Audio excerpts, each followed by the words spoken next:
141 bab 141, Keluarga Lu di Splash City.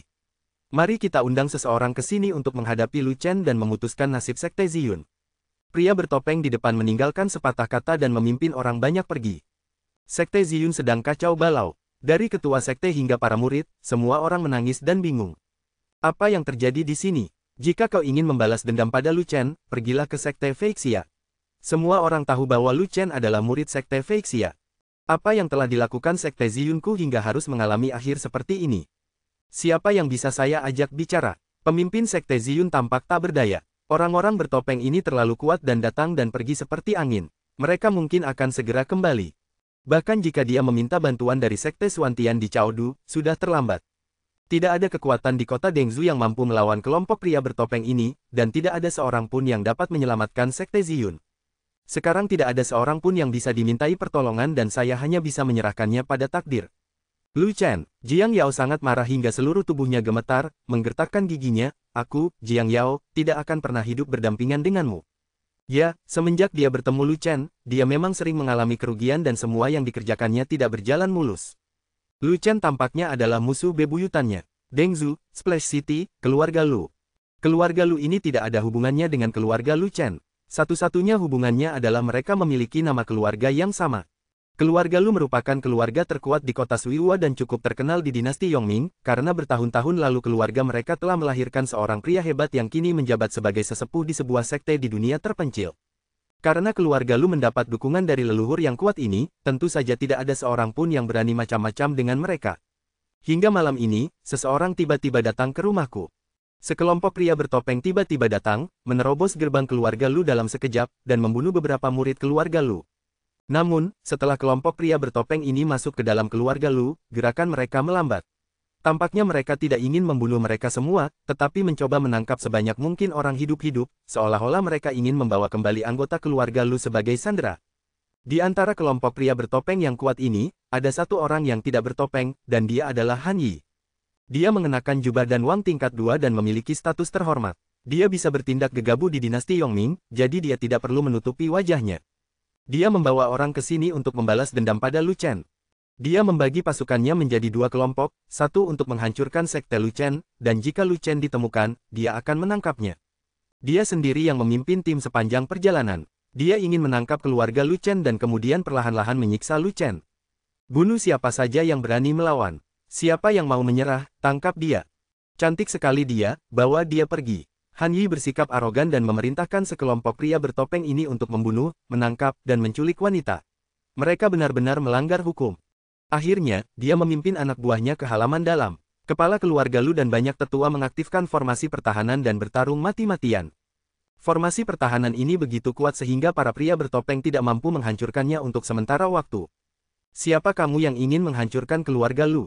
Kepala keluarga Lu bertanya dengan marah, apakah keluarga Lu pernah menyinggung perasaanmu? Aku adalah jenius alkimia dari Kekaisaran Ruofeng, Han Yi. Han Yi tertawa terbahak-bahak, lalu menggertakkan giginya dan berkata, seseorang dari keluarga Lu telah menyinggung perasaanku, jadi seluruh keluargamu harus menderita. Jika kau ingin menyalahkan seseorang, salahkan orang ini. Dialah yang telah melibatkanmu. Siapa namanya? Kepala keluarga Lu berteriak, Lu Chen. Kami tidak memiliki orang ini di keluarga Lu. Tentu saja tidak sekarang. Dia mungkin belum kembali. Dia mungkin masih di Dan City. Kamu salah orang. Tidak. Aku, Han Yi, memiliki penglihatan yang tajam dan tidak akan pernah salah mengenali seseorang dengan orang lain. Kamu tidak masuk akal dan kamu tidak akan pernah berhenti, kan? Kepala keluarga Lu berkata dengan marah. Kalian hanya punya dua pilihan, satu adalah mati, dan satu lagi adalah menyerah. Han Yi mendongak dan berkata, baiklah, aku akan menunjukkan kepadamu kekuatan keluarga Lu kita. Kepala keluarga Lu berteriak keras dan menghancurkan liontin giok di tangannya. Liontin giok itu adalah harta karun penyelamat keluarga Lu. Liontin itu tidak dapat dengan mudah dihancurkan kecuali benar-benar diperlukan. Begitu hancur, petinggi keluarga Lu akan merasakannya dan segera bergegas kembali dari luar dunia. Hancurkan formasi dan bunuh mereka semua. Han Yi terlalu malas untuk membuang waktu berbicara dengan kepala keluarga Lu. Dia melambaikan tangannya dan orang-orang bertopeng itu menyerang formasi keluarga Lu dengan sekuat tenaga. Tak lama kemudian, retakan muncul di formasi pertahanan. Pada saat ini, sekelompok pria bertopeng lain terbang masuk dari luar. Pria bertopeng di depan mendarat di depan Han Yi, memberi hormat, lalu membisikkan sesuatu di telinga Han Yi. Apa, Lu Chen bukan murid Sekte Ziyun? Dia dari Sekte Feixia. Han Yi tertegun, sedikit tidak mempercayai pendengarannya. Tidak ada alasan. Ketika Lu Chen mendaftar di Istana Danwang, dia menuliskan informasi pribadinya dengan sangat jelas, dia adalah murid Sekte Ziyun dan rumahnya berada di kota Suihua. Itu benar. Semua murid Sekte Ziyun berkata begitu. Aku rasa mereka tidak berbohong. Apakah kau ingin menghadapi mereka secara langsung? Kata pria bertopeng di depan. Pada saat ini, Han Yi mengerutkan kening dan memikirkan masalah ini dengan saksama. Keluarga Lu mengatakan bahwa tidak ada orang seperti Lu Chen, dan Ziyunmen juga mengatakan bahwa tidak ada orang seperti itu. Mungkinkah informasi pribadi yang diisi Lu Chen itu palsu? Tiba-tiba dia menamparkan kepalanya dan menyadarinya. Dan Zong tidak akan tahu bagaimana Lu Chen mengisi informasi pribadinya. Ada puluhan ribu alkemis di dunia, jadi Dan Zong tidak akan memeriksanya satu per satu. Dan Cheng tidak akan terlalu peduli. Lu Chen memiliki jaminan dari Paviliun dan dari dinasti Yongming, dan itu sudah cukup. Itu berarti informasi pribadi Lu Chen mungkin palsu. Tidak bagus, Lu Chen telah mendesainnya lagi. Ledakan. Dengan suara ledakan yang keras, formasi itu hancur. Orang-orang bertopeng itu menerobos formasi pertahanan keluarga Lu. Han Yi segera menoleh dan hendak memberitahu pria-pria bertopeng ganas itu untuk berhenti, tetapi sudah terlambat. Sebuah pisau terbang meledak dari kehampaan. Para pria bertopeng yang menyerbu ke dalam formasi yang rusak dan hendak menyerang kepala keluarga Lu langsung terkena serangkaian pisau terbang. Energi dahsyat yang dibawa oleh pisau terbang itu membunuh mereka semua, tak seorang pun yang tersisa hidup. Siapa yang berani menyerang keturunanku dari keluarga Lu? Terdengar suara marah. Kehampaan itu terkoyak, dan seorang lelaki tua dengan aura menakutkan berjalan keluar. Ya, itu salah paham. Han Yi sangat ketakutan hingga kakinya menjadi lemah dan dia bahkan tergagap ketika berbicara. Leluhur, itu mereka. Mereka telah membunuh banyak orang dari keluarga Lu dan mereka ingin membunuh kita semua. Kepala keluarga Lu menunjuk Han Yi dan yang lainnya dan menangis. Kalian semua akan dieksekusi. Leluhur keluarga Lu sangat marah. Dia membuka tangannya dan menembakkan pisau terbang, menewaskan lebih dari selusin pria bertopeng dalam sekejap. Melihat situasi yang tidak baik, para pria bertopeng yang tersisa melarikan diri ke udara, tetapi mereka ditangkap oleh pisau terbang dan semuanya berubah menjadi garis-garis darah yang mengerikan di langit malam. Dia pelakunya, bunuh dia. Kepala keluarga Lu menunjuk Han Yi yang gemetar dan berteriak dengan marah. Raja dan tingkat kedua, leluhur keluarga Lu menatap jubah raja dan di tubuh Han Yi dan tidak bisa menahan diri untuk tidak mengerutkan kening. Dia merenung cukup lama sebelum perlahan berkata, orang-orang dari sekte dan dapat terhindar dari kematian. Terima kasih, leluhur. Han Yi merasa seolah-olah dirinya telah diampuni, dan segera berlutut dan bersujud kepada leluhur keluarga Lu. Akan tetapi, meski ia bersyukur karena terhindar dari kematian, ia juga merasakan sakit kepala. Semua pria bertopeng itu adalah harta karun. Mereka adalah agen rahasia yang ditanam oleh Kekaisaran Ruofeng di dinasti Yongming dan akan sangat berguna di masa depan. Kekaisaran Ruofeng memberinya pasukan ini untuk membalas dendam demi Paviliun dan Agung.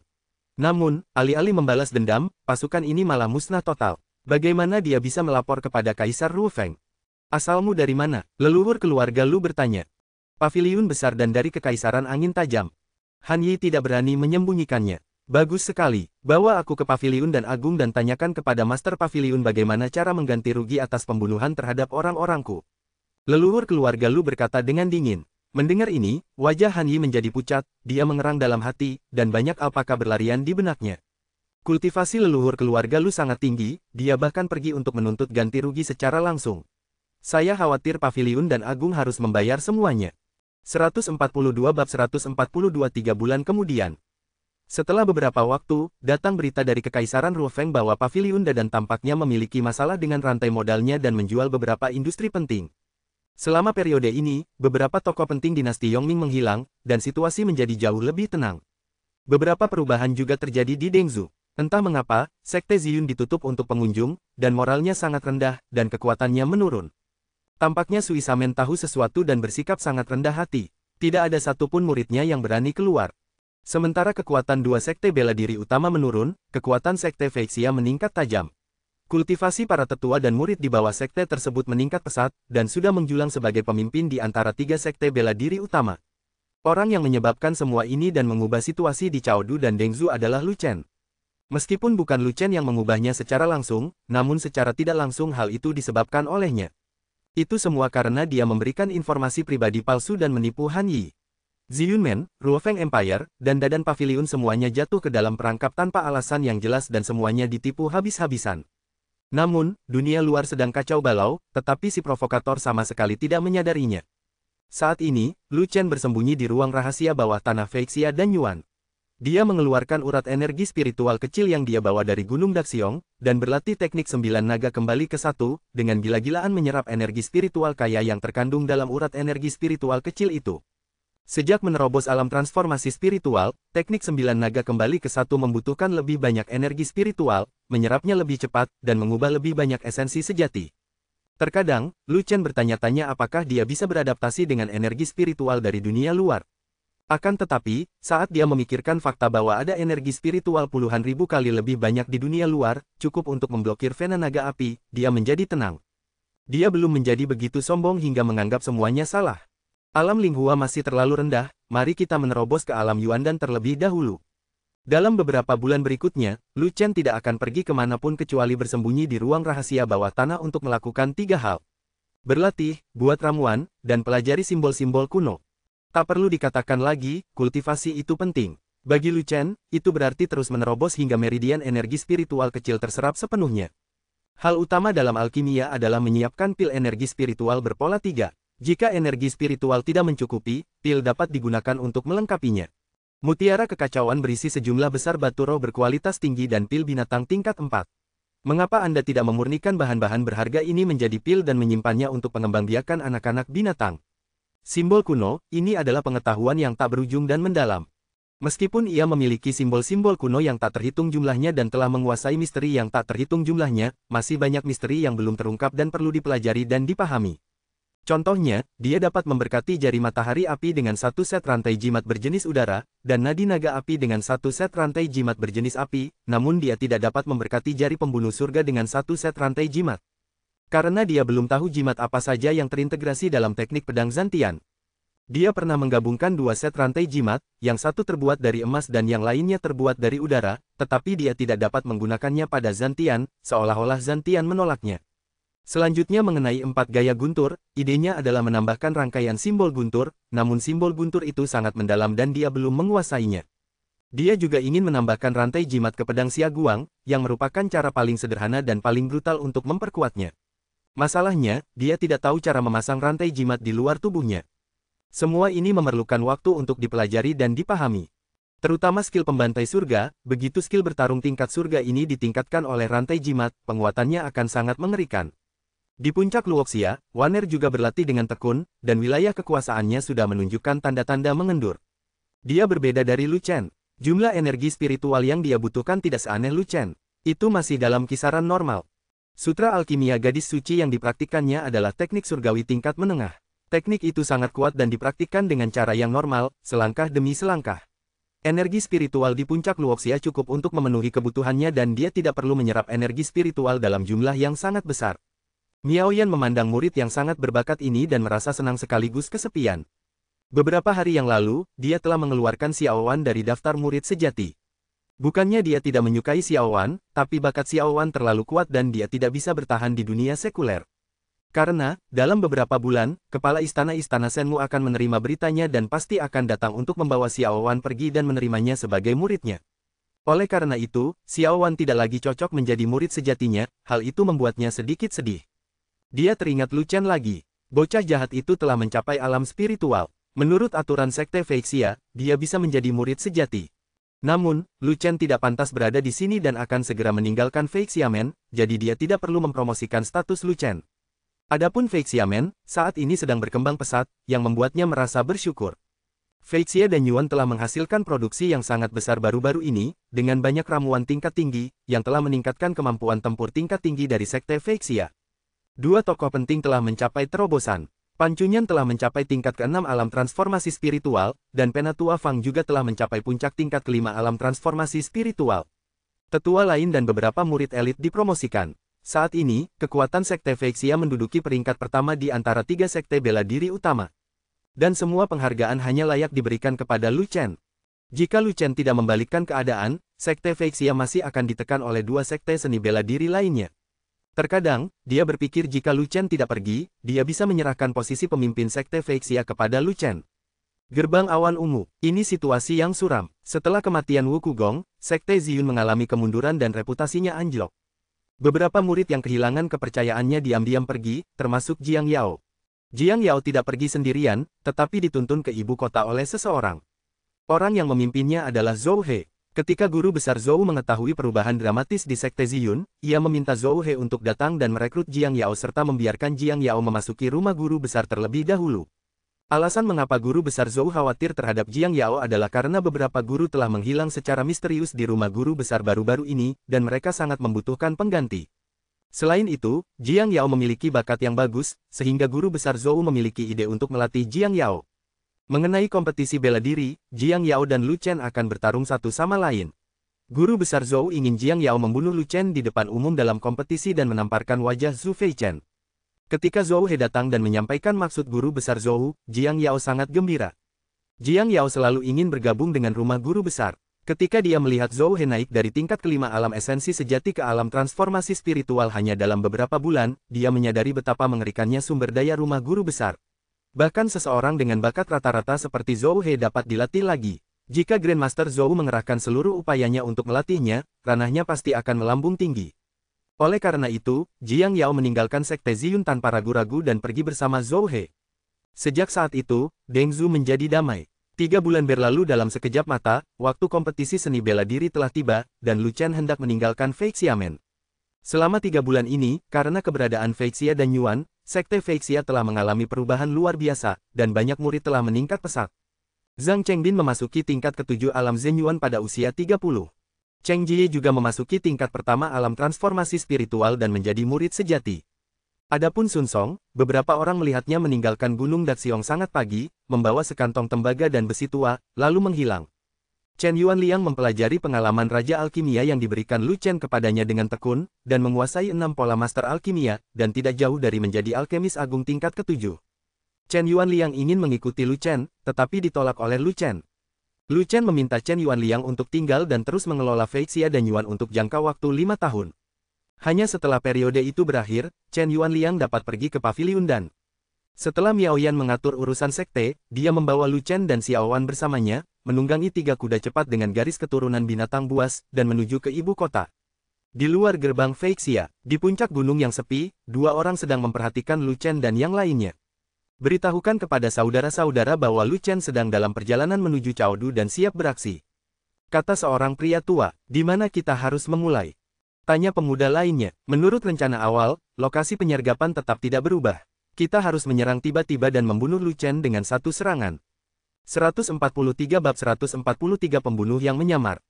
Setelah perjalanan yang panjang dan berdebu, mereka menyeberangi sebuah lembah dan akhirnya terlihat oleh ibu kota dinasti Yongming. Dari jauh, Anda dapat melihat kota Chaodu yang berkelok-kelok dan arus orang yang datang dan pergi. Ada terlalu banyak orang dan sulit untuk menunggang kuda dengan cepat, jadi Lu Chen dan yang lainnya harus mengikuti kerumunan dan berjalan perlahan. Ini sudah menjadi wilayah pertahanan ibu kota kekaisaran, dan terbang dilarang di sana. Beberapa orang tidak tahu aturannya, mereka meninggalkan kerumunan, lepas landas ke udara dan terbang dengan kecepatan tinggi.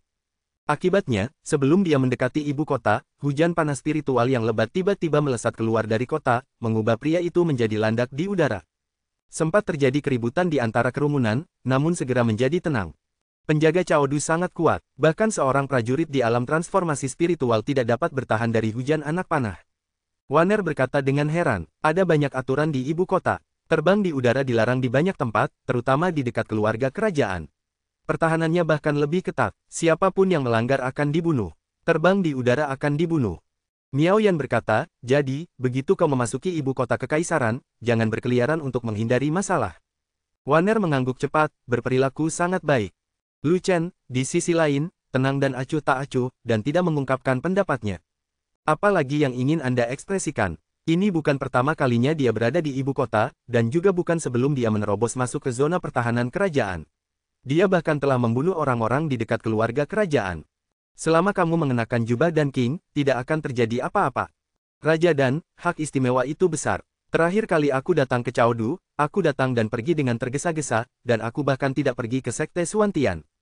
Kali ini ketika dia datang ke Chaodu, Lu Chen berencana untuk menemui Zhu Feichen terlebih dahulu dan bertanya tentang keberadaan gurunya, Badao Zhenren.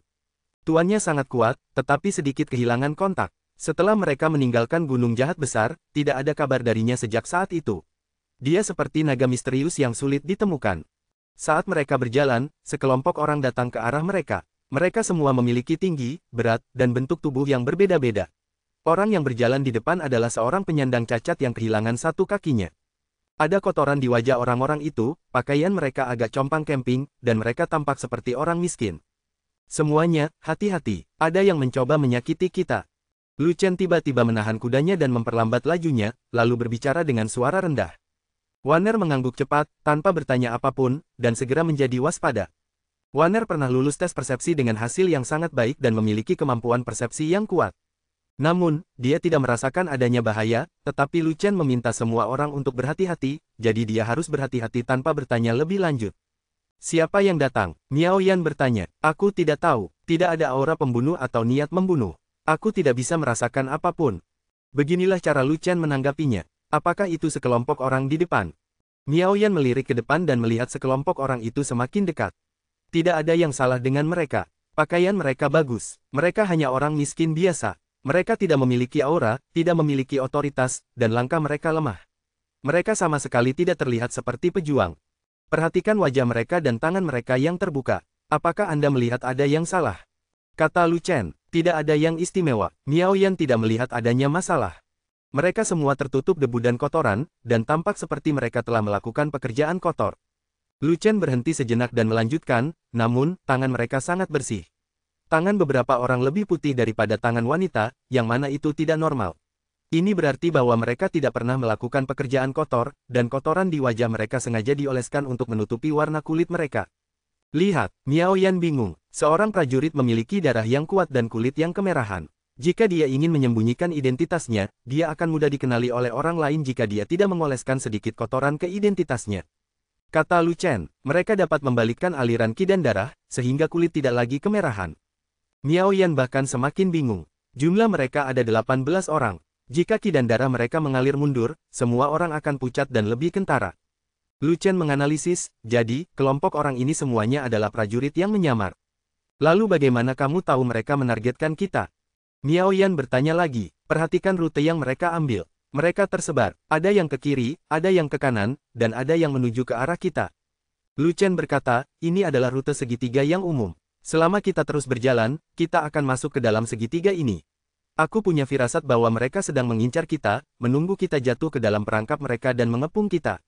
Kamu benar-benar hebat, kamu sangat jeli. Sulit bagi siapapun untuk menebakmu. Miao Yan tersenyum dan berkata, jika mereka berani datang, kami akan membunuh mereka semua. Tidak, ada terlalu banyak orang di sini, dan jika kita bertarung, orang-orang yang tidak bersalah akan terluka. Lu Chen melihat ke arah kerumunan di sekitarnya. Ada prajurit biasa dan orang biasa. Begitu terjadi perkelahian, dengan tingkat kekuatannya, akibat dari pertempuran itu saja sudah cukup untuk membunuh banyak orang. Lalu apa yang harus kita lakukan? Mendengar ini, Miao Yan menjadi sedikit cemas. Dia tidak ingin menyakiti orang yang tidak bersalah. Mendekatlah, dan begitu mereka mulai menyerang, aku akan segera mengangkatmu ke udara dan mengeluarkanmu dari tempat ini. Kata Lu Chen, aku bisa terbang, jadi kau tak perlu menuntunku. Kau bisa menuntun Wanner. Miao Yan menolak, Tuan muda, saya juga bisa terbang, jadi jangan buang-buang tenaga untuk menggendong saya. Wanner pun buru-buru berkata, dalam 3 bulan terakhir, dia mendengarkan kata-kata Lu Chen, fokus pada sutra alkimia gadis suci, dan memakan pil Zhenhua terbaik dan beberapa bahan berharga. Dia membuat kemajuan pesat, menembus tingkat ke-9 alam Zhenyuan, setengah langkah ke transformasi spiritual, dan akhirnya memasuki alam transformasi spiritual dalam satu gerakan. Sekarang setelah dia mencapai tingkat pertama alam transformasi spiritual, dia dapat terbang di ketinggian rendah. Guru, bukannya aku meremehkanmu, tapi kecepatanmu saja yang kurang. Saat sekelompok orang semakin dekat, Lu Chen menjadi cemas. Jangan buang waktu, sudah beres, mereka hampir sampai. Miao Yan tidak punya pilihan lain selain memacu kudanya mendekati Lu Chen bersama Wanner. Dan pada saat itu, sekelompok orang itu kebetulan berjalan mendekati mereka. Seperti yang dikatakan Lu Chen, sekelompok orang itu bergerak dalam bentuk segitiga dan mengelilingi Lu Chen dan 2 orang lainnya. Ada seorang laki-laki lumpuh di antara sekelompok orang itu, berjalan di depan sambil membawa tongkat, dan paling dekat dengan Lu Chen. Tiba-tiba, orang lumpuh itu tersandung dan jatuh ke arah Lu Chen. Lu Chen menunggang kudanya, menatap orang lumpuh itu dengan dingin, acuh tak acuh, dan tidak membungkuk untuk membantunya. Tiba-tiba, tongkat di tangan lelaki lumpuh itu meledak, memperlihatkan bilah pedang mengerikan di dalamnya, dan diarahkan ke Lu Chen bagai kilat. Lu Chen bersiap dan mengarahkan jarinya, bertabrakan dengan ujung pedang. Wah! Terjadi ledakan keras yang menggemparkan massa. Ujung pedang di tongkat itu meledak karena kekuatan jari, dan tongkat yang patah itu pun tertiup angin. Mulailah, orang lumpuh itu berteriak, dan kaki tangannya segera berbalik dan menyerang. Tetapi sebelum orang-orang ini bisa menyerang, Lu Chen sudah mengulurkan tangannya, mengangkat kedua wanita itu, satu di kiri dan satu di kanan, dan terbang ke udara dari kudanya. Mau lari, pria lumpuh itu menamparkan tanah dan terbang ke udara. Dia membuka tangannya yang besar dan tiba-tiba menyerang Lu Chen di udara dengan telapak tangannya. Akan tetapi, yang tidak disangka oleh orang lumpuh itu adalah pada saat yang sama dia menepukkan telapak tangannya, Lu Chen juga mengarahkan jarinya ke arahnya. Wah! Terdengar ledakan besar, kekuatan jari-jarinya menghancurkan kekuatan telapak tangannya, dan kekuatan yang tersisa tidak berkurang, dan dia mengubah orang lumpuh yang mengejarnya dari bawah menjadi aliran darah. Akibat pertempuran menyebar di udara, tetapi tidak melukai orang-orang di darat. Para pembunuh lainnya terkejut. Si lumpuh adalah ahli alam transformasi spiritual tingkat 6 yang ahli dalam kekuatan tangan dan memiliki kekuatan telapak tangan yang sangat besar. Kebanyakan prajurit di tingkat yang lebih tinggi di alam transformasi spiritual tidak dapat menahan serangan telapak tangan si lumpuh. Mereka tidak menyangka bahwa dia dapat dibunuh oleh Lu Chen hanya dengan satu jari. Itu benar-benar tidak dapat dipercaya. Akan tetapi, tingkatan Lu Chen beberapa tingkat lebih rendah dibandingkan si cacat itu. Tepat ketika para pembunuh itu teralihkan, Lu Chen mengambil kesempatan untuk melarikan diri dan terbang menuju Chaodu bersama kedua wanita itu. Cepat, jangan biarkan target lolos. 17 pembunuh yang tersisa terbang ke udara dan mengejarnya. 144 bab 144 cara membunuh. Lu Chen, kamu pergi ke arah yang salah, itu Chaodu, siapapun yang terbang di udara akan mati. Miao Yan tidak dapat menahan rasa cemasnya saat melihat kota itu semakin dekat. Para penjaga di Chaodu memiliki jenis panah spiritual khusus yang dapat menembus pertahanan alam transformasi spiritual, menimbulkan ancaman mematikan bagi mereka yang berada di bawah tingkat ketujuh alam transformasi spiritual. Arahnya benar, saya akan mengambil rute ke ibu kota. Lu Chen menjawab dengan tegas. Apakah kau mencoba memancing para pembunuh itu ke sini supaya kita bisa mati bersama? Miao Yan mengerti sedikit. Kau benar setengahnya, tapi aku tidak berencana untuk mati bersama mereka. Aku hanya berencana untuk menipu mereka. Lu Chen berkata sambil tersenyum. Bagaimana? Miao Yan tidak mengerti. Rahasiakan saja, dan tunggu saja hasilnya. Lu Chen tersenyum dan terus terbang. Meskipun dia ditemani oleh dua orang, dia dibantu oleh light control step dan kecepatannya cukup cepat. Para pembunuh yang mengikutinya tidak dapat mengejarnya untuk sementara waktu. Mereka yang terbang di udara di depan, segera berhenti, atau aku akan membunuh kalian tanpa ampun. Suara agung terdengar dari kota. Klik, klik, klik. Terdengar suara mekanis dari kota. Busur mekanik ditarik ke atas, dan anak panah spiritual yang dibuat khusus diarahkan ke langit di atas kota. Para pembunuh yang mengejar Lu Chen tiba-tiba mengubah ekspresi mereka, tetapi kecepatan mereka tidak melambat. Bagian depan adalah area pertahanan penting ibu kota, dan targetnya ingin mati bersama kita. Kata seorang pembunuh, misi kami adalah membunuh target, bahkan jika itu berarti mengorbankan nyawa kami. Pembunuh lainnya berteriak. Setelah itu, para pembunuh memperkuat kepercayaan diri mereka dan secara bertahap meningkatkan kecepatan pengejaran mereka. Lu Chen juga mengabaikan peringatan para pembela Chaodu dan langsung menuju kota, tetapi kecepatannya sedikit berkurang, memberi ruang bagi para pembunuh untuk mengejar. 100 kaki, 80 kaki, 50 kaki, 30 kaki, 20 kaki. Kelompok pembunuh itu secara bertahap mendekat dalam jarak 10 kaki. Pada saat ini, Lu Chen terbang dalam jarak 100 kaki dari kota, hampir ke tempat di mana penerbang sebelumnya ditembak mati oleh hujan anak panah. Di sini, Lu Chen tiba-tiba berhenti terbang di udara, dan tubuhnya tiba-tiba tenggelam, membawa serta kedua wanita itu bersamanya saat dia jatuh dengan cepat. Pada saat yang sama, suara berderak datang dari kota, dan energi spiritual di langit menjadi gelisah. Merayu, sebuah peluit tajam bergema di langit dan bumi. Anak panah rohani melesat ke angkasa bagai kilat, lebat bagai belalang. Lu Chen turun lebih dulu dan nyaris terhindar dari hantaman panah energi spiritual itu. Akan tetapi, pembunuh yang mengejarnya itu bersiap mati bersama Lu Chen, dan tidak pernah menyangka Lu Chen akan melakukan hal ini. Ketika hujan anak panah yang menutupi langit dan matahari datang, mereka lengah dan sudah terlambat untuk turun. 5 pembunuh yang terbang di garis depan tertembak hingga berdarah sebanyak 5 kali oleh hujan anak panah dan tewas tanpa tempat pemakaman. Dari 4 pembunuh yang terbang di tengah, 2 tertembak mati, dan 2 lainnya terluka parah dan jatuh dari udara. Dengan para pembunuh di depan dan di tengah menghalangi anak panah, 8 pembunuh di belakang hanya mengalami sedikit kerugian dan semuanya berhasil mendarat dengan cepat. Pembunuhan itu gagal dan kerugiannya besar, membuat semua pembunuh tampak murka. Yang membuat para pembunuh paling tidak nyaman adalah mereka merencanakan dengan hati-hati dan bertindak diam-diam, tetapi mereka tetap jatuh ke dalam perangkap Lu Chen. Mereka tidak mau menerima ini. Terus kejar. 8 pembunuh yang tidak terluka melihat Lu Chen berlari ke arah berlawanan dari Cao Du dan segera mengejarnya. Tidak lama kemudian, Lu Chen kembali terangkat ke udara dari kerumunan. Lagi, ketika para pembunuh melihat ini, wajah mereka menjadi pucat. Kaki tangan mereka tewas secara tragis dalam hujan anak panah, dan mereka masih dalam keadaan syok. Sekarang Lu Chen terbang di udara lagi. Apakah dia mencoba mengulangi trik lamanya? Jika mereka terkena hujan panah lagi, apakah ada di antara mereka yang mampu bertahan hidup? Dalam sekejap, para pembunuh merasakan banyak tekanan. Jadi bagaimana mungkin Lu Chen tidak merasa tertekan juga? Tidak mungkin mengulangi trik lama yang sama. Para pembunuh itu sudah siap, dan serangan lain mungkin tidak efektif. Yang lebih penting, para pembela Cao Du bukanlah orang bodoh. Jika mereka membiarkanmu melarikan diri pertama kali, mereka mungkin akan menembakmu terlebih dahulu untuk kedua kalinya. Lu Chen tidak terbang menuju Cao Du lagi, tetapi terbang ke arah yang berlawanan, langsung menuju gunung terpencil yang jaraknya puluhan mil. Gunung terpencil itu tidak memiliki penduduk, tidak ada tumbuhan, dan hanya berbatu-batu, sehingga ideal untuk berperang. Tuan, Waner sekarang ada di tanganmu. Setelah terbang ke gunung kesepian, Lu Chen menurunkan kedua orang itu, memberi perintah, lalu menghunus pedang siaguangnya untuk menemui musuh. 8 pembunuh adalah yang pertama menyusul. Masing-masing dari mereka memiliki aura yang kuat dan berada di level ke-6 alam transformasi spiritual. Begitu mereka melihat Lu Chen, mereka langsung melancarkan serangan tanpa ragu-ragu, menyerang dengan sekuat tenaga, dan bermaksud membunuh Lu Chen dengan satu pukulan. Dalam sekejap, angin kencang tiba-tiba muncul di dalam gunung yang sepi, energi sejati sedang mengamuk, kekuatan tinju, telapak tangan, dan kekuatan para prajurit seperti kekuatan kematian, membungkus Lu Chen dengan erat. Lu Chen sama sekali tidak takut. Dia mengayunkan pedangnya dan menyerang sebagai pertahanan. Guntur Pingyue, pisau itu mengayunkan energi pedangnya dengan kuat dan sekuat gunung, menyebabkan ruang bergetar. Pedang itu melengkung dan dalam lengkungan itu para prajurit hancur berkeping-keping, tinju mereka patah, dan siapapun yang menyentuhnya akan mati. Ledakan, 3 senjata hancur berkeping-keping. 1 pukulan atau 2 serangan telapak tangan akan menghancurkannya seketika. 2 pembunuhnya dipenggal di tempat. Akan tetapi, 1 pukulan dan 1 pedang berhasil lolos dan tidak terpotong oleh bilah pedang itu. Pukulan itu seberat 3 juta pon dan mengenai dada Lu Chen dengan kuat. Lu Chen memuntahkan seteguk darah dan dadanya langsung ambruk.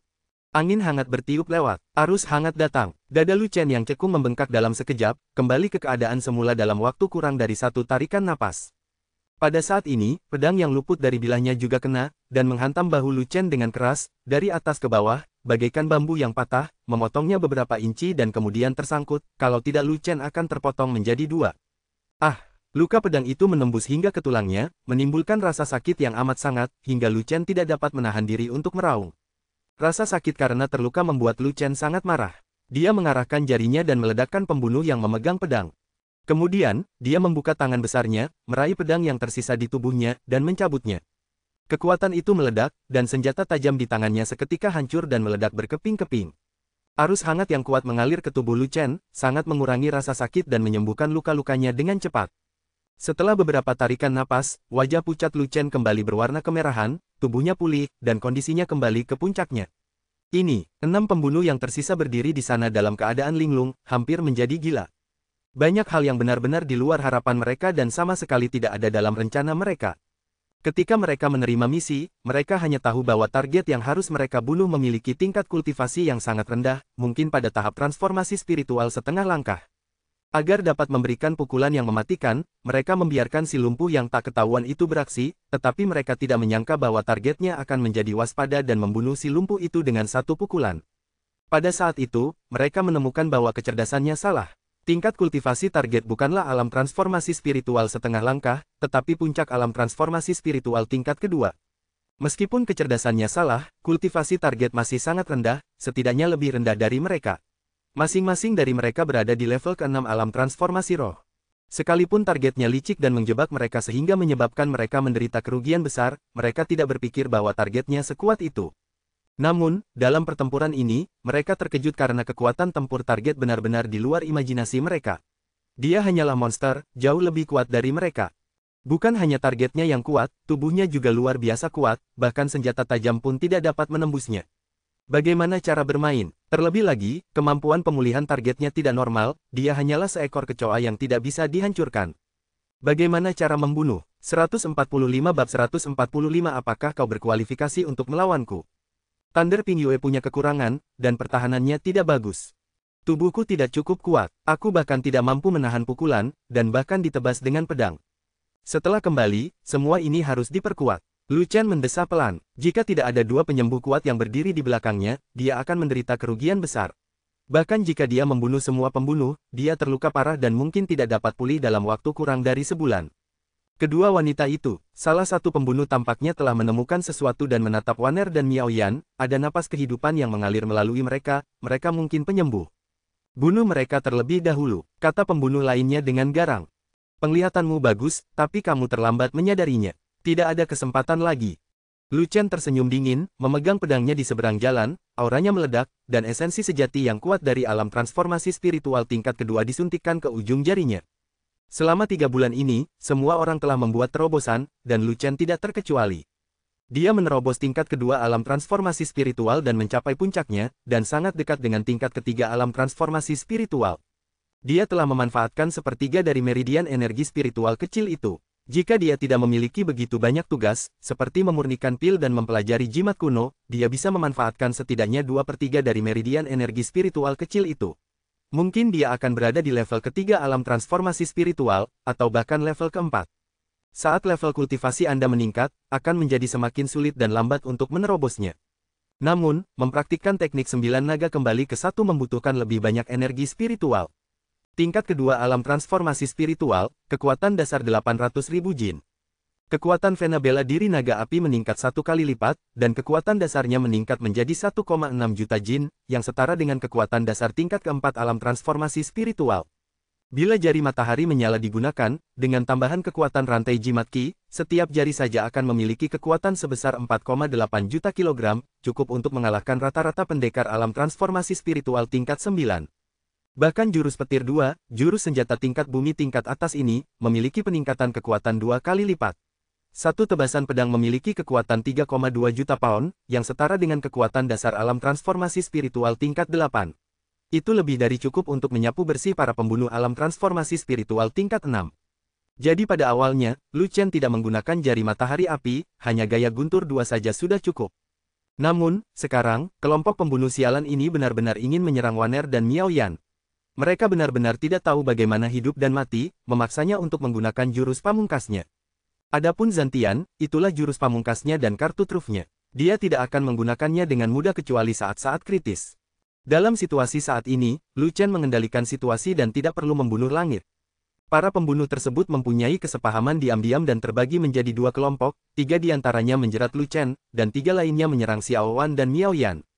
Rangkaian pertarungan ini tidak istimewa, tetapi biasanya sangat efektif ketika mayoritas menindas minoritas.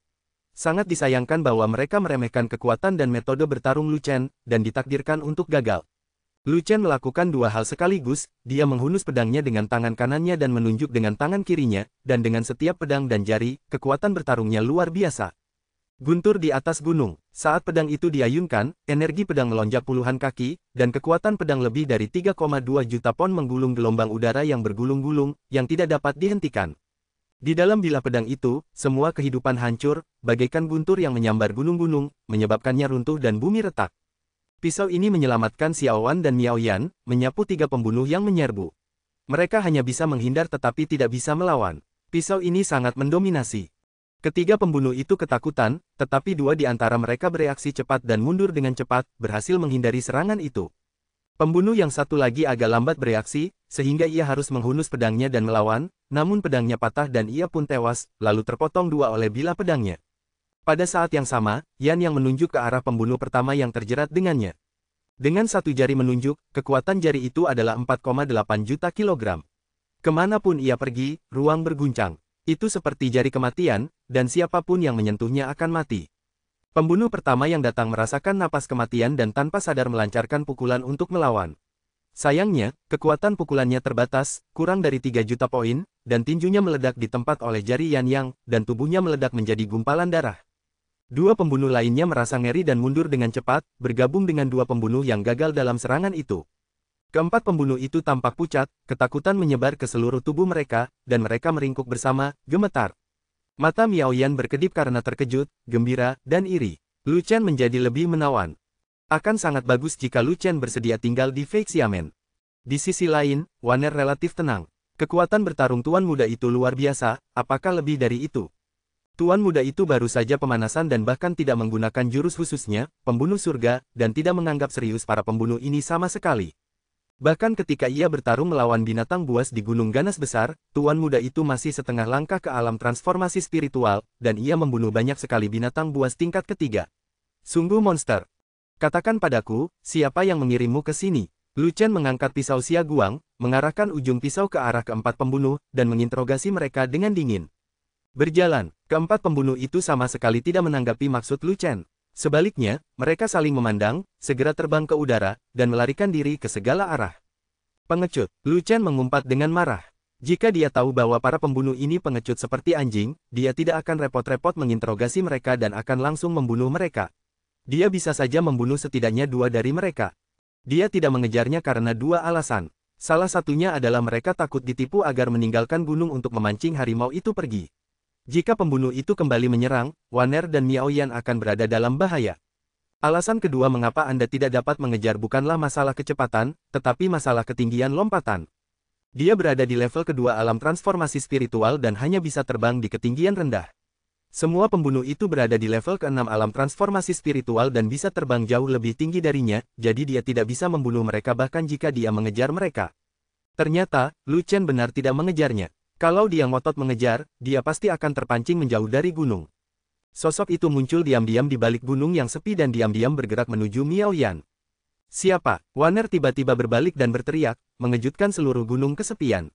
Kemampuan pengamatan Wanner tidak sebaik Lu Chen, tetapi persepsinya sangat kuat. Dia bisa merasakan tanda-tanda krisis. Miao Yan kemudian menyadari ada kehadiran tak biasa di belakangnya, dan berbalik cepat, hanya untuk melihat sesosok tubuh bergegas ke arahnya.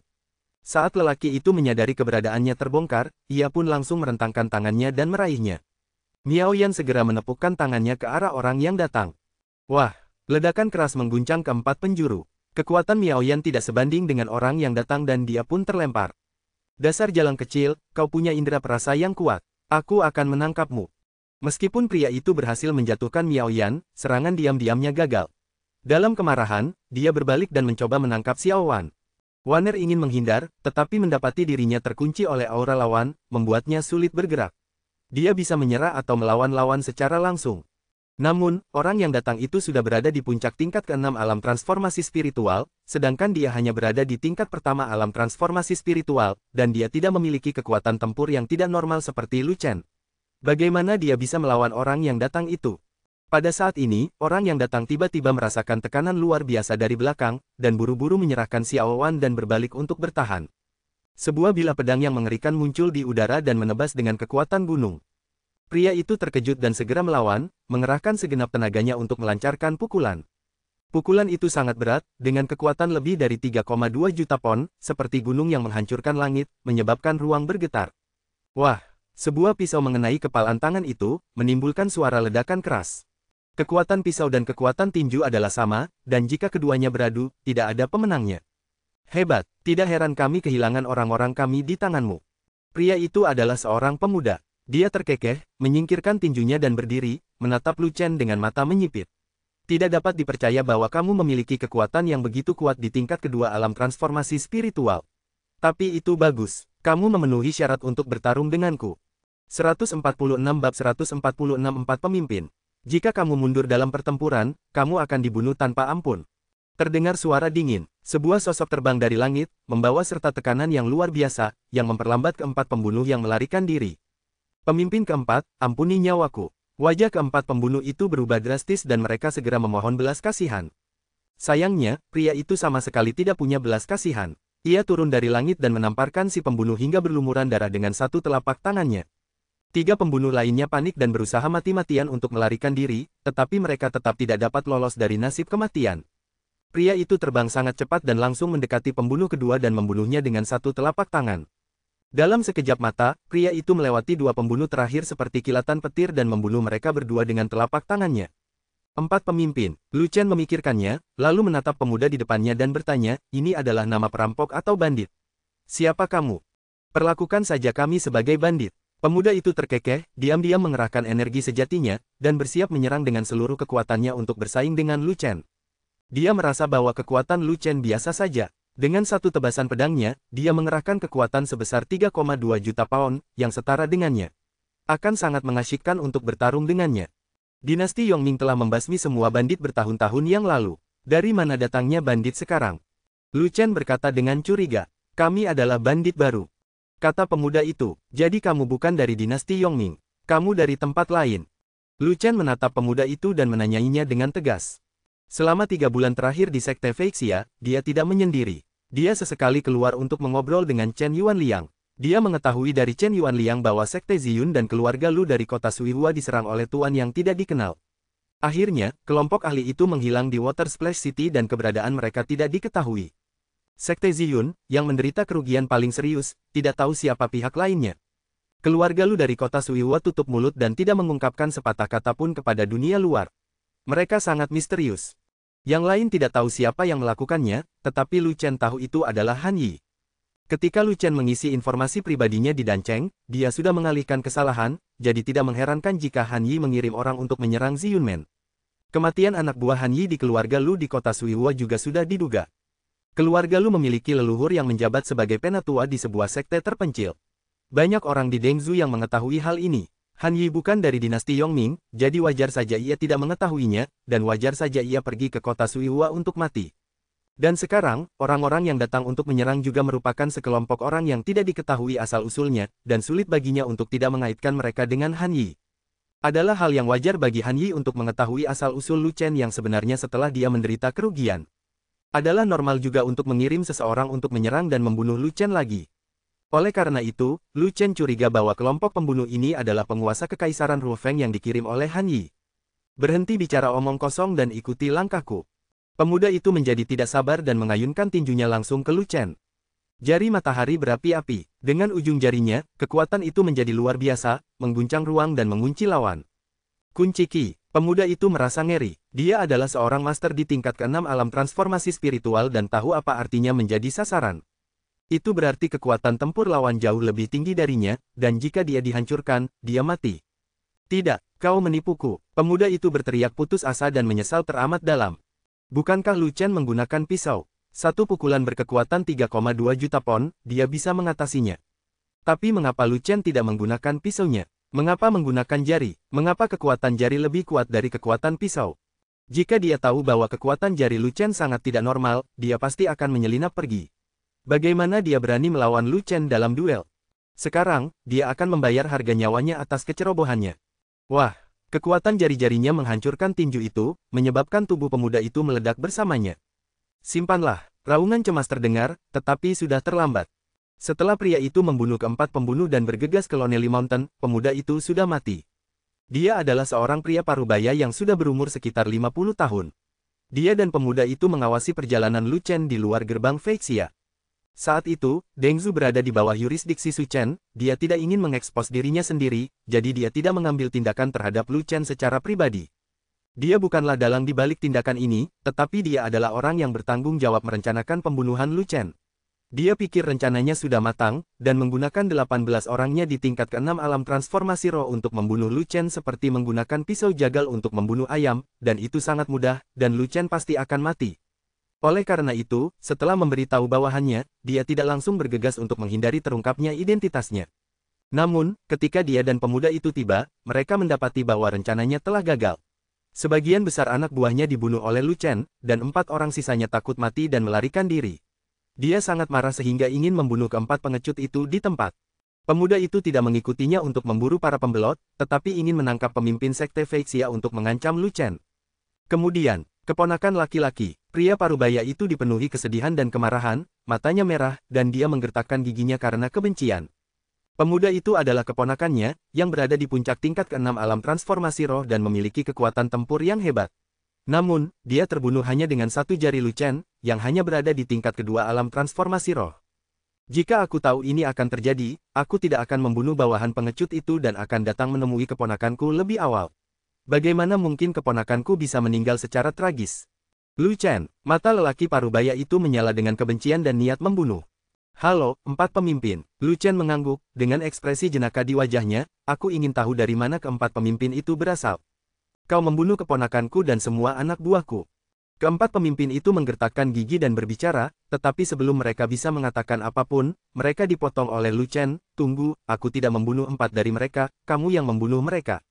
Kamu harus mati. Keempat pemimpin itu berjalan ke arah Lu Chen selangkah demi selangkah, aura mereka terungkap sepenuhnya dan tekanan mereka luar biasa, mencapai puncak tingkat ke-8 alam transformasi spiritual. Tekanan kuat itu diberikan kepada Lu Chen, namun langsung dilenyapkan oleh kekuatan jiwa Lu Chen. Bahkan tekanan dari puncak level ke-8 alam transformasi spiritual tidak dapat mengalahkanmu. Tidak heran tidak ada satupun orangku yang sebanding denganmu. Seberapa kuat dirimu? Keempat pemimpin itu berbicara sambil berjalan, dengan tangan terangkat. Anda akan tahu jika Anda mencobanya. Lu Chen juga mengangkat jarinya saat berbicara. Baiklah, aku akan menghajarmu sampai berkeping-keping dengan satu pukulan. Pemimpin keempat berteriak keras dan melancarkan pukulan. Angin bersiul dan ruang bergetar. Kekuatan pukulan itu melebihi 4,5 juta pound. Jari matahari berapi-api. Dengan ujung jarinya, angin menderu dan ruang bergetar. Kekuatan jarinya lebih berat dari tinju lawan, melebihi 5 juta pound. Ledakan. Dia menunjuk tinju itu dengan satu jari, lalu kedua kekuatan besar itu bertabrakan satu sama lain, menimbulkan suara ledakan keras. Lu Chen berdiri diam bagai gunung, menjulang tinggi di atas langit dan bumi, bagaikan dewa perang, memandang dunia. Keempat pemimpin itu terpental hanya dengan satu jari, tulang tangan mereka patah, organ dalam mereka terluka, dan aliran darah menyembur keluar dari mulut mereka ke udara. Keempat pemimpin itu terpental puluhan kaki dan jatuh ke tanah. Mereka langsung menghantam tanah dan terbang ke udara, 24 kaki di atas tanah, dan melarikan diri dengan kecepatan penuh. Hari ini aku benar-benar melihat hantu. Kalau saja aku tidak berlatih teknik binaraga dan memiliki tubuh yang kuat, aku pasti sudah jatuh ke tangan setan kecil itu hari ini. Keempat pemimpin itu masih terkejut dan merasakan ketakutan. Jika kekuatan jari Lu Chen lebih kuat, dia pasti akan meledak dengan satu jari. Situasinya salah. Bukankah mereka mengatakan bahwa Lu Chen hanya berada di alam esensi sejati?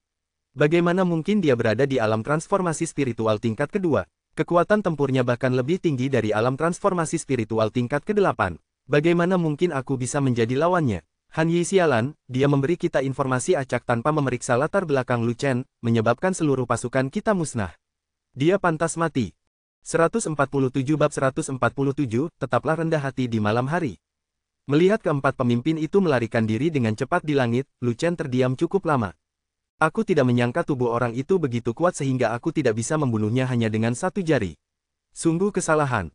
Lain kali aku bertemu orang itu, aku akan membunuhnya dan melihat apakah tubuhnya masih kuat.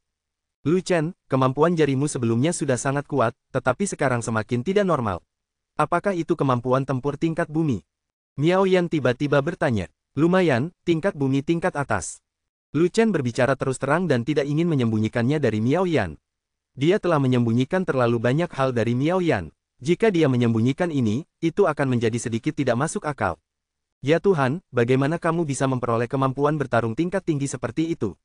Miao Yan terkejut. Baiklah, kataku aku mengambilnya, kau percaya? Mengambilnya? Di mana kamu mengambilnya? Keterampilan tempur terkuat di dunia sekuler hanya berada di peringkat Suan atas.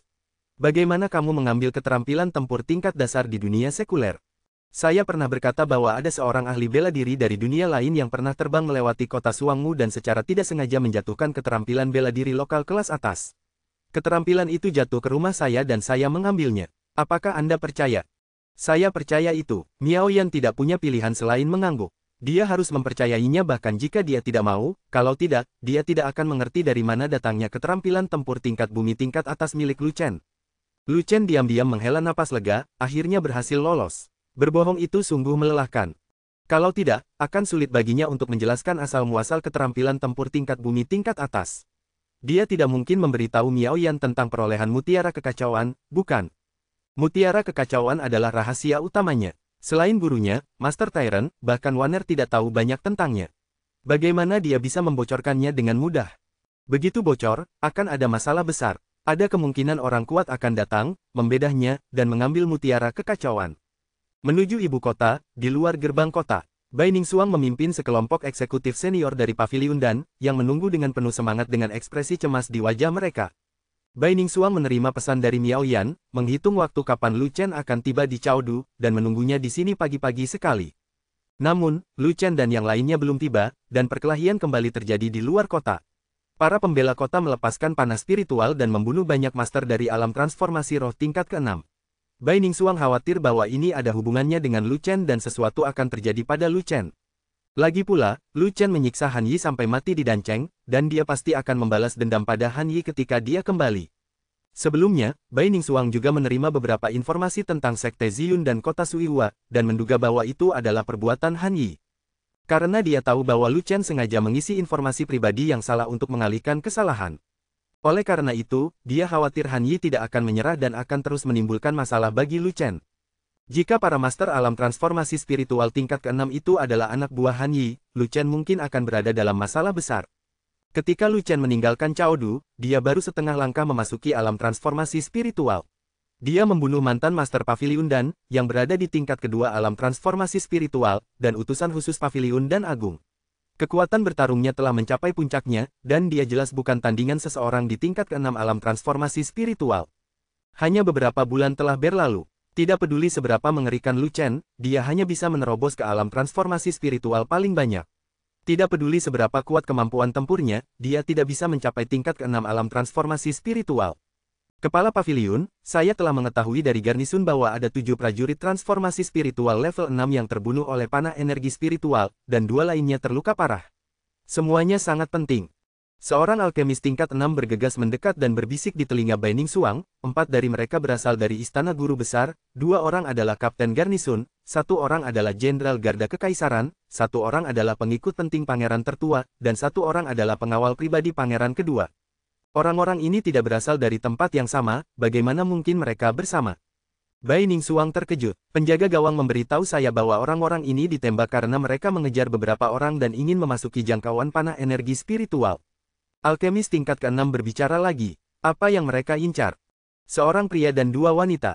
Bagaimana keadaan 1 pria dan 2 wanita itu sekarang? Tidak yakin. Para penjaga mengatakan seorang pria dan 2 wanita berlari keluar, dan sepertinya ada yang mengejar mereka. Mendengar ini, Bai Ningsuang merasa pusing. Pria dan 2 wanita ini kemungkinan besar adalah Lu Chen dan teman-temannya. Informasi yang disampaikan oleh Miao Yan adalah bahwa Miao Yan secara pribadi membawa Lu Chen ke Chaodu untuk berpartisipasi dalam kompetisi seni bela diri, dan ada juga seorang murid perempuan yang menemani mereka, totalnya 1 pria dan 2 wanita. Cepat, pergi dan panggil semua penjaga dari Pavilion Dan. Aku butuh kekuatan mereka untuk keluar dari kota dan mencari seseorang.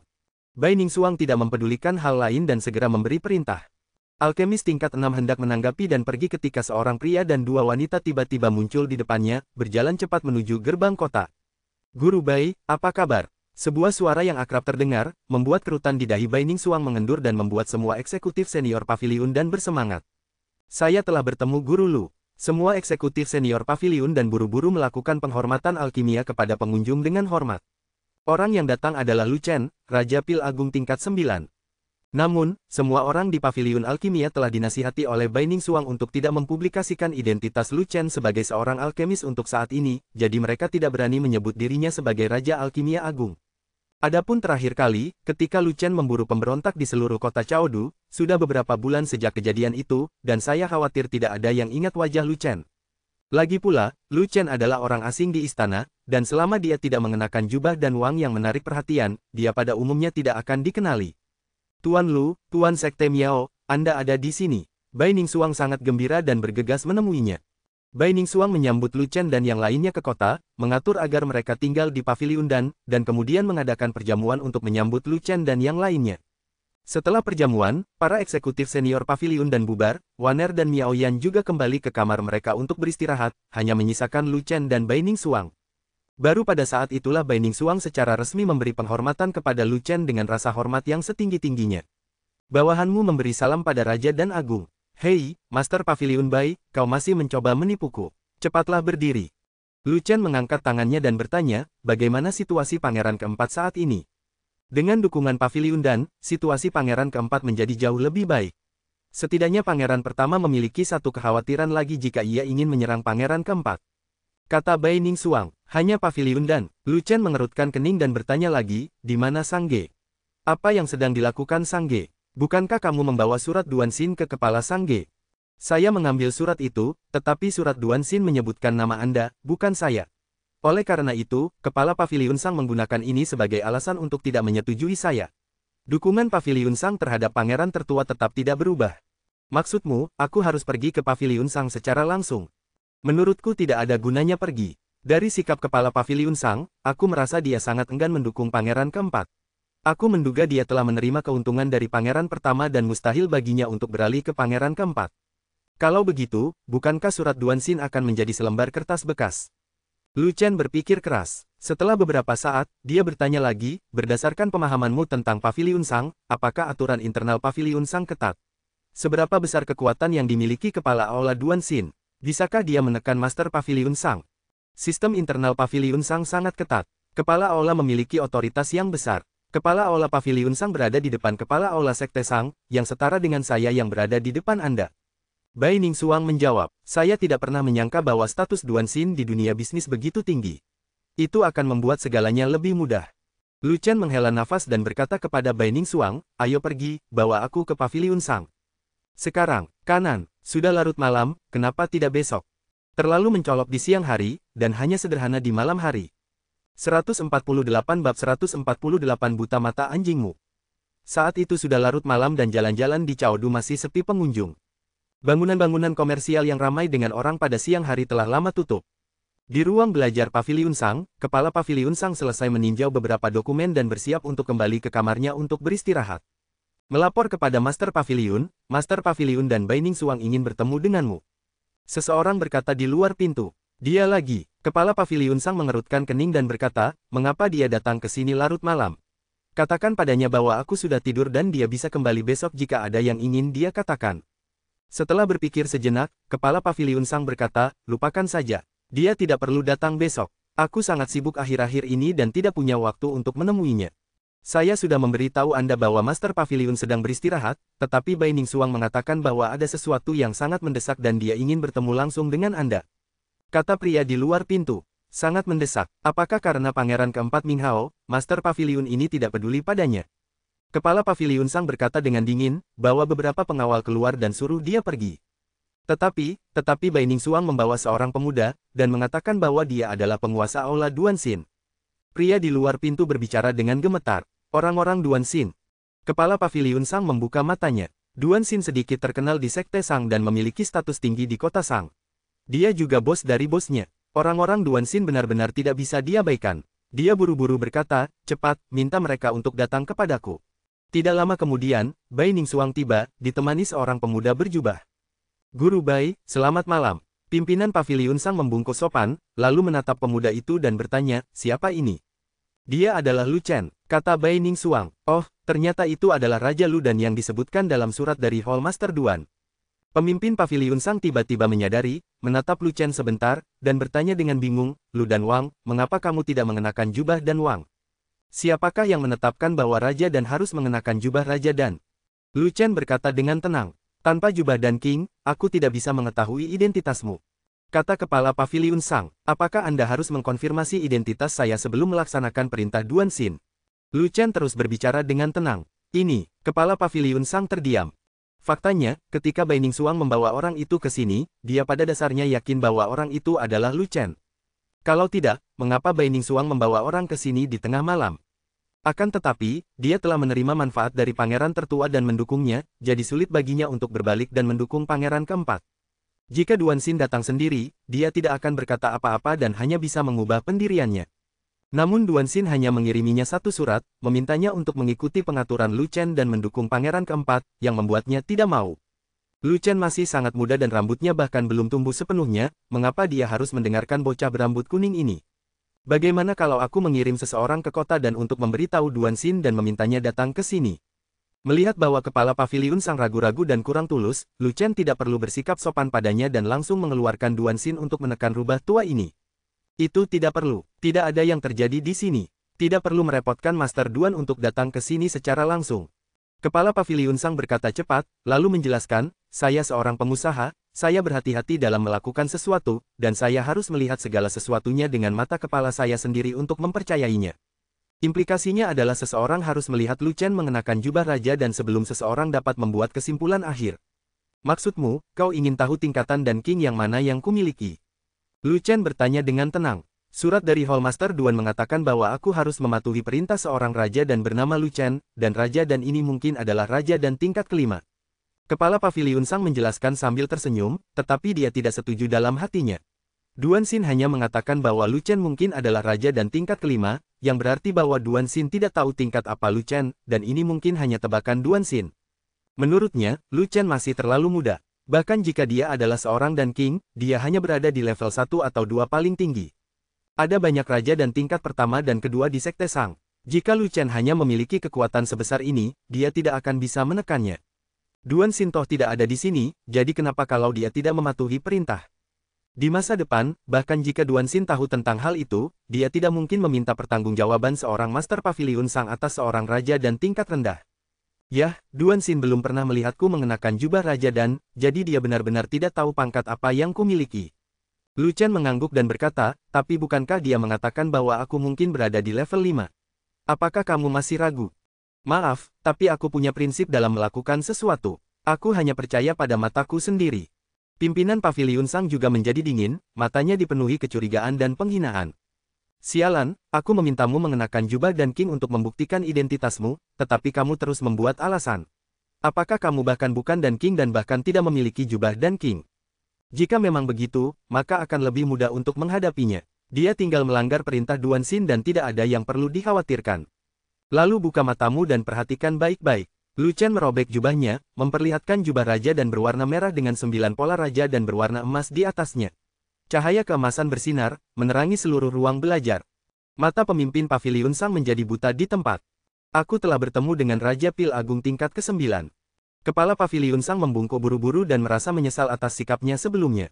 Tampaknya hanya ada beberapa Raja Pil Agung peringkat 9 di seluruh Sekte Shang, dan dia tidak mampu menyinggung mereka. Ini menjelaskan mengapa Duan Xin menulis surat yang memerintahkan Sang Ge untuk mendukung pangeran keempat. Wajah seorang raja dan agung muda tingkat 9 layak untuk diberikan oleh Duan Xin. Jika dia berani tidak mematuhi perintah Duan Xin dan Duan Xin mengetahuinya, dia akan berada dalam masalah besar dan kemungkinan besar bahkan kehilangan kepalanya. Bisakah kamu melaksanakan perintah Duan Xin? Lu Chen bertanya. Ya, tentu saja. Kepala Paviliun Shang berkata berulang kali, lalu berpikir sejenak dan bertanya dengan ragu-ragu, beberapa bulan yang lalu, ada raja dan tingkat 9 yang memburu para pemberontak di seluruh kota. Aku tidak tahu. Itu Raja Bendan. Lu Chen mengangguk tanda mengerti. Itu sebenarnya hanya satu orang. Kepala Paviliun Shang tiba-tiba menyadari apa yang sedang terjadi, lalu mengundang Lu Chen untuk duduk, secara pribadi membuat teh dan melayaninya, dan mengikuti instruksi Lu Chen dalam segala hal. Tidak mungkin. Statusnya dalam alkimia terlalu tinggi, dan dia pasti memiliki hubungan dekat dengan Duan Xin. Jika dia tidak ingin mati, sebaiknya dia santai saja. Keesokan harinya, Sang Ge tiba-tiba mengumumkan bahwa pangeran keempat Ming Hao telah merawat Sang Ge dengan baik, dan semua orang di Sang Ge sangat bersyukur dan mengungkapkan rasa terima kasih mereka.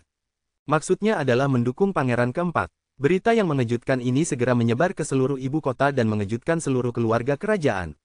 Istana Pangeran Tertua, belajar. Pangeran Tertua sangat marah hingga ia memecahkan piring dan mangkuk, dan banyak barang antik rusak di tempat. Guru Zhou duduk di kursi, diam dan berpikir keras. Kepala Paviliun Shang benar-benar tidak masuk akal.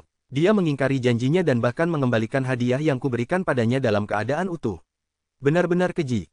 Pangeran Tertua sangat kesal, bahkan kata-katanya disertai dengan raungan, energi sejati dalam tubuhnya melonjak, menyebar ke sekelilingnya, dan membuat seluruh ruang belajar bergetar. Dalam beberapa bulan terakhir, kita telah mengalami serangkaian anomali. Pertama, sesuatu terjadi di Paviliun dan sekarang Paviliun Shang telah berbalik melawan kita.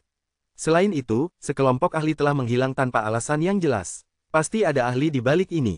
Guru Zhou tiba-tiba berkata, bajingan itu tidak ada pekerjaan lain selain ikut campur dalam perebutan tahta. Pangeran Tertua bertanya dengan marah, apakah itu Zhu Feichen yang tua dan abadi?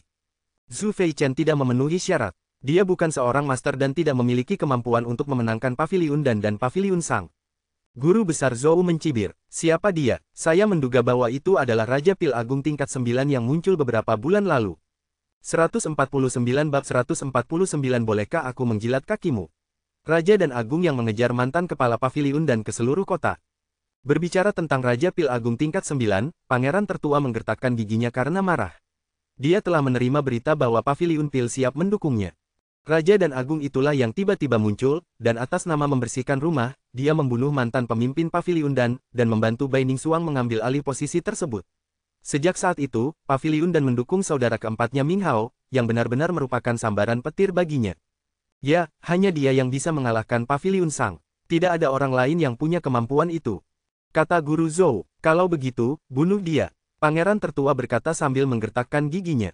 Jangan main-main, dia adalah Raja Pil Agung tingkat 9, kita tidak mampu menanggung amukan kota Pil. Guru besar Zhou berkata cepat. Bunuh dia secara diam-diam dan hancurkan mayatnya. Dan Siti tidak akan mengetahuinya. Pangeran tertua berkata lagi, masalahnya, Raja dan Agung ini belum muncul selama beberapa bulan, dan aku tidak tahu bagaimana cara menemukannya.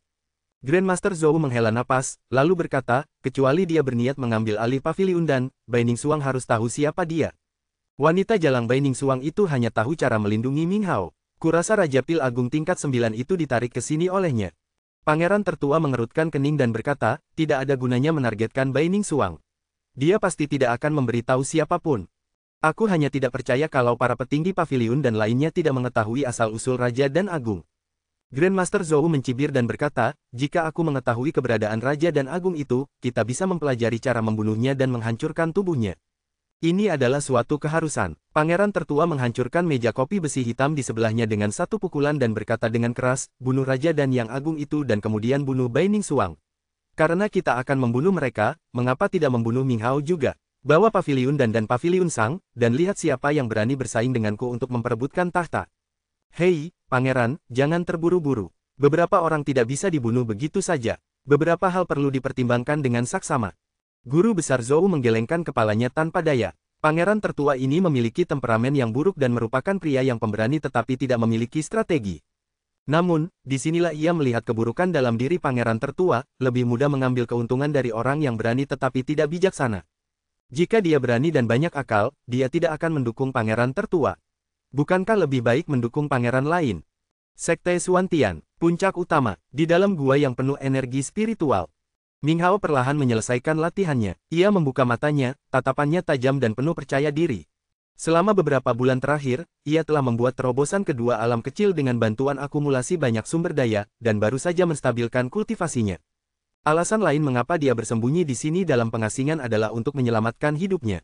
Ini juga merupakan pilihan terbaik. Tidak ada tempat lain yang lebih aman daripada Sekte Xuantian. Tidak peduli seberapa berani kakak tertuanya, dia tidak akan berani datang ke Sekte Xuantian untuk membunuhnya. Sekte Xuantian Bizong adalah cabang dari Sekte Cabang Xuantian dan tempat suci untuk pelatihan semua prajurit. Siapa yang berani menimbulkan masalah? Tentu saja dia tidak mengurung diri dalam pengasingan, dan dia juga tidak berani melakukan itu. Dia harus tahu apa yang terjadi di luar, kalau tidak, bagaimana dia bisa membuat rencana.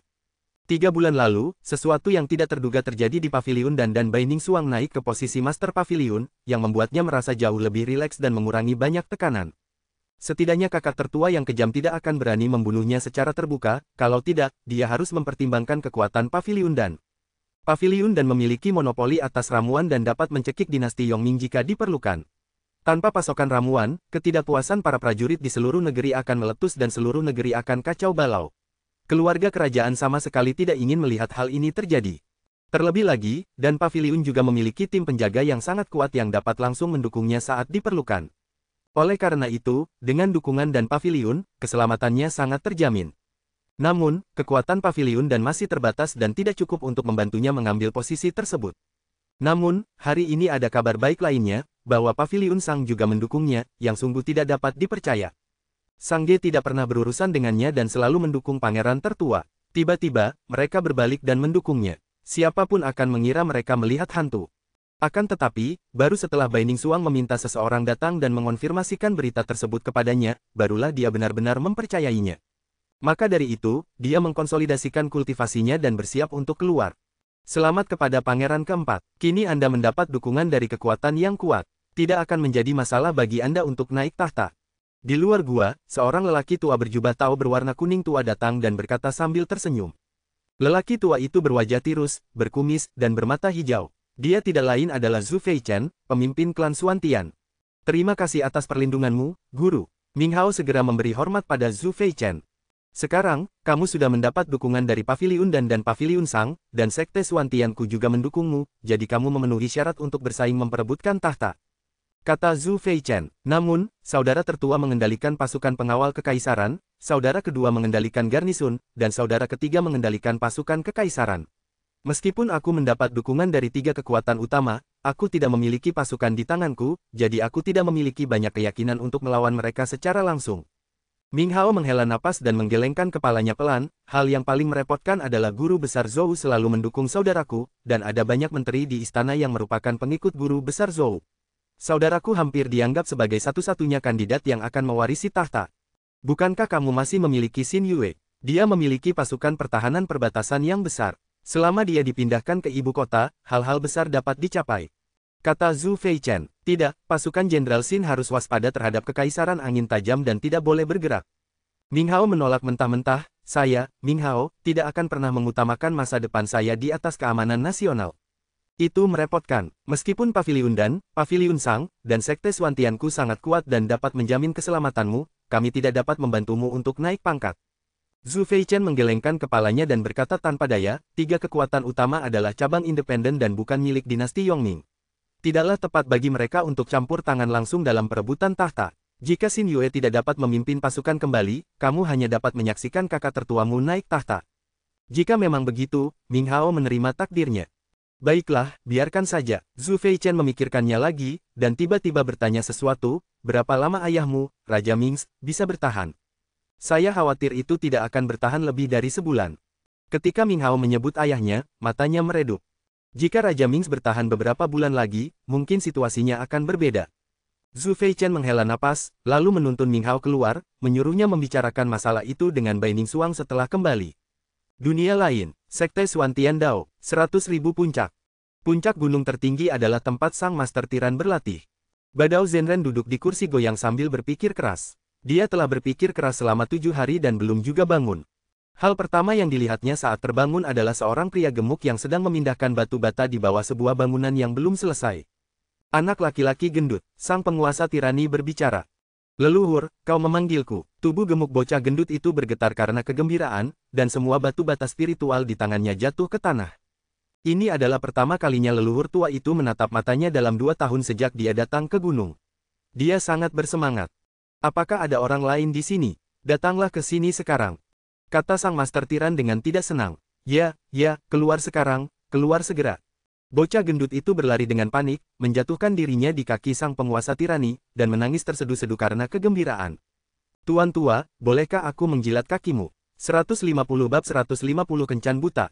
Enyahlah, aku bukan anjing, mengapa kamu menjilatiku? Sang penguasa tiran mengerutkan kening dan ingin menamparkan lelaki gendut itu sampai mati, tetapi ketika dia memikirkan hal-hal yang harus dia lakukan, dia harus menahan amarahnya. Tidak, aku tidak tertarik menjilati anjing. Aku tertarik menjilati Tuhan. Pria gemuk itu dengan cepat menjelaskan, sambil menyanjung, leluhur itu adalah dewa sekte Suantian Dao. Semua orang ingin menjilat leluhur itu, dan aku juga ingin menjilatnya. Berhentilah menyanjungku, aku telah hidup selama ribuan tahun dan aku tidak akan terbuai oleh hal itu lagi. Badao Zhenren berwajah dingin dan tidak dapat menahan amarah dalam hatinya. Apa tujuan Departemen Dalam Negeri? Mereka mengatur seorang bajingan untuk melakukan pekerjaan serabutan di wilayahnya. Sangat sulit baginya untuk berbicara dengannya. Dia akan membuat para tetua Departemen Dalam Negeri membayarnya nanti. Namun, meskipun bocah gendut ini gendut, ia memiliki tangan dan kaki yang lincah, dan matanya berputar-putar. Anda dapat melihat sekilas bahwa ia bukan orang bodoh. Selain itu, kultivasi bocah gendut itu sampah dan wilayah kekuasaannya sangat rendah, yang hanya cocok dengan kandidat dalam benaknya. Siapa namamu? Sang master tiran bertanya. Leluhur, namaku Nangong Zilong. Aku berasal dari keluarga Nangong di Gunung Penekan Iblis. Ayahku adalah... Melihat si gendut itu mengoceh, master tiran dengan tegas menyela, baiklah, aku kenal keluarga Nangong dari Gunung Penindas Iblis, yang telah menekan iblis di tanah terpencil itu selama 10.000 tahun. Terima kasih atas kerja kerasmu. Saya punya tugas penting untuk kalian lakukan. Kalau kalian melakukannya dengan baik, kalian akan diberi hadiah. Kalau tidak, jangan kembali. Tuan yang mendominasi tidak memberi Fatih kesempatan berbicara dan langsung memberitahunya isi tugas. Turunlah ke dunia sekuler, pergilah ke dinasti Yongming, dan temukan Lu Chen, murid sejati leluhur. Setelah mendengar ini, mata Fei Long berbinar. Leluhur itu ternyata memiliki murid sejati, yaitu leluhur muda dari sekte Tao Suantian. Mulai sekarang, Anda tidak perlu lagi berpikir untuk menjilati leluhur yang tua, begitu juga dengan menjilati leluhur yang muda. Ini adalah tugas yang diberikan oleh leluhur sendiri. Jika tugas ini adalah merekrut orang dari luar, pasti akan ada banyak sekali orang kuat yang bersaing untuk mendapatkan pekerjaan itu. Dan karena dia dekat dengan air, dialah yang pertama kali mendapatkan pekerjaan hebat ini. Keberuntungannya sangat bagus. Ini adalah sehelai rambut muridku. Ada aromanya di sana. Badao Zhenren melemparkan sehelai rambut ke Fei Long, memberi Fei Long beberapa instruksi, lalu menyuruh Fei Long pergi. Muridku, gurumu hanya bisa membantumu sampai batas tertentu. Membantu terlalu banyak tidak akan ada gunanya bagimu. Badao Zhenren melihat ke selatan yang jauh, di mana aura iblis sedang naik dan bergumam pada dirinya sendiri, itu adalah wilayah cabang Suantian ke-108. Gua iblis kecil di sana akan segera dibuka. Saya harap Lu Chen dapat mengejar operasi penindasan iblis di sana dan berpartisipasi dalam pertempuran besar untuk mengasah dirinya. Kompetisi seni bela diri dinasti Yongming berjalan sesuai jadwal dan telah memasuki tahap pendaftaran. Dari seluruh 99 negara bagian dinasti Yongming, perwira militer datang untuk berpartisipasi.